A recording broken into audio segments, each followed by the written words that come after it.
हमारे साथ उत्तर प्रदेश के मुख्य निर्वाचन अधिकारी नवदीप रिणवा जी इस वक्त हैं। सर, एसआईआर की प्रक्रिया चल रही है, आपसे जानना चाहेंगे कितने चरण में होगी, कब से ये शुरू हुई, कब तक चलेगी? क्योंकि लोगों के मन में कंफ्यूजन है कि अगर उनके यहाँ बीएलओ नहीं पहुंचता है तो कहीं वो समय सीमा ना निकल जाए।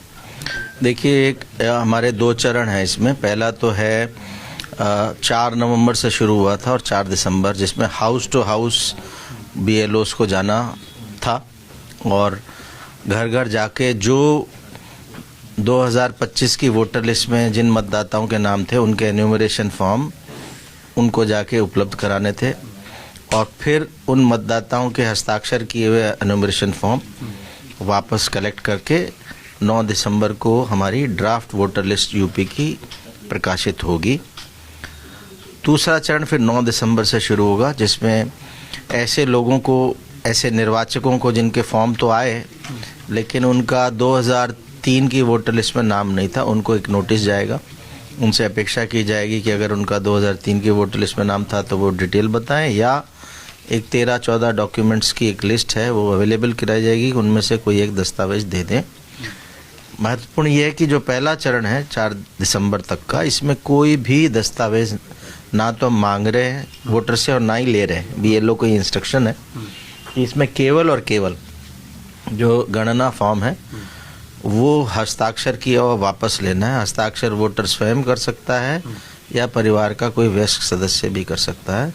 उसमें 3 चीज़ें मैंडेटरी हैं। एक अपना फोटोग्राफ लेटेस्ट वोटर का, और माता का नाम और पिता का नाम, ये 3 मैंडेटरी हैं।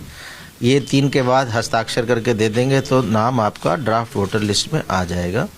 इसमें कुछ और सूचनाएं मांगी गई हैं जो वैकल्पिक हैं, जिसमें date of birth, mobile number, Aadhaar card और पिता का नाम, पिता का एपिक नंबर, माता का एपिक नंबर, पति या पत्नी का नाम, उनका एपिक नंबर, ये अगर अवेलेबल हैं तो भर दें।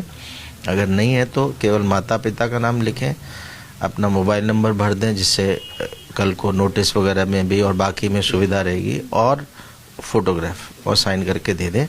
इसमें एक चीज़ और भरनी चाहिए वोटर को, वो है ये जो गणना फॉर्म है, इसमें मैंने कहा कि पहला जो ऊपर के हैं ये आज की तारीख में वोटर का क्या इन्फॉर्मेशन है, डेट ऑफ बर्थ, मोबाइल, आधार, पिता माता का नाम, पति पत्नी का नाम और फोटो।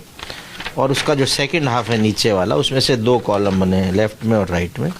ये 2003 की वोटर लिस्ट में उसकी जो डिटेल्स लिस्ट में है वो भरनी है इधर लेफ्ट वाले में।